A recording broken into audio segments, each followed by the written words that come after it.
We're now shifting our focus to some news coming in from Kerala, where we're understanding there is a fresh face-off between the Kerala governor and the state government. The governor, Arif Mohammed Khan, has said that he will not allow the University Amendment Bill, accusing the state of trying to ensure relatives of Chief Minister and other ministers getting appointment. I shall not allow the autonomy of the university to be diluted. I shall not allow executive interference in the universities, which means government trying to take the power of appointment in its own hands. That is not possible. That will result in erosion of autonomy. I cannot allow a mechanism to be adopted whereby it can be used to appoint underqualified and unqualified relatives of those who are in power. Let me also now bring in my colleague Neethu, who has been tracking all these developments for us. Neethu, I want to first understand what are the rationale or the reasoning being given by the governor of why he does not want to sign on this? No, he did not say that he will not sign this bill. He said he has to look at this bill, and it was to a question that he gave this answer.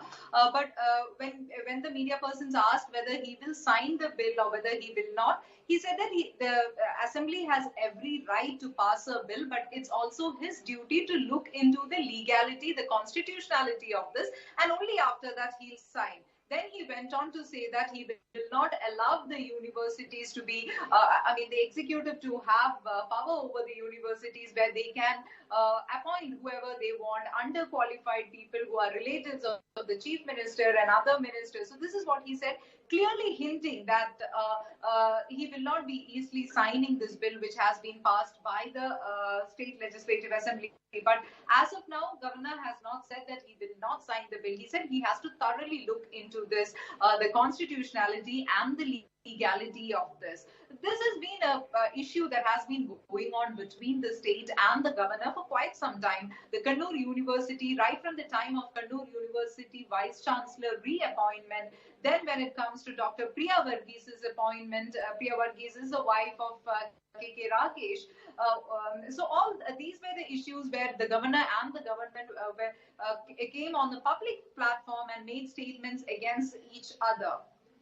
Right. Neethu, before we talk about the political ramifications and the backdrop of this, political war of words, this back and forth that we've seen, some interesting bits of what the governor has said. He has said that I shall not allow executive interference in the university, which means the government trying to take the power of university appointments into its own hands. What is the fear of the governor?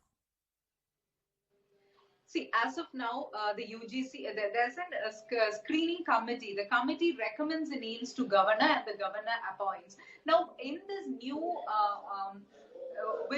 new, the bill that has been brought by the Kerala Legislative Assembly, what it says is that they have increased the number of the search cum selection committee. So that this committee will also have a representative from the state government and also the vice chancellor, the head of this technical university. So this is something, and they will have to unanimously give 3 names to the governor. So that is something which those opposing this are interpreting and criticizing, saying that essentially when they say that only a majority view, when that happens, the government will have a higher hand over this. That is what they're saying. But even then, in this particular search and selection committee actually gives 3 people to the governor, and the governor has to still make the appointments for the vice chancellor. Okay, Neethu, I'll apologize for interrupting. I'll just request you to stay on with us. Let's take in a reaction from the BJP as well.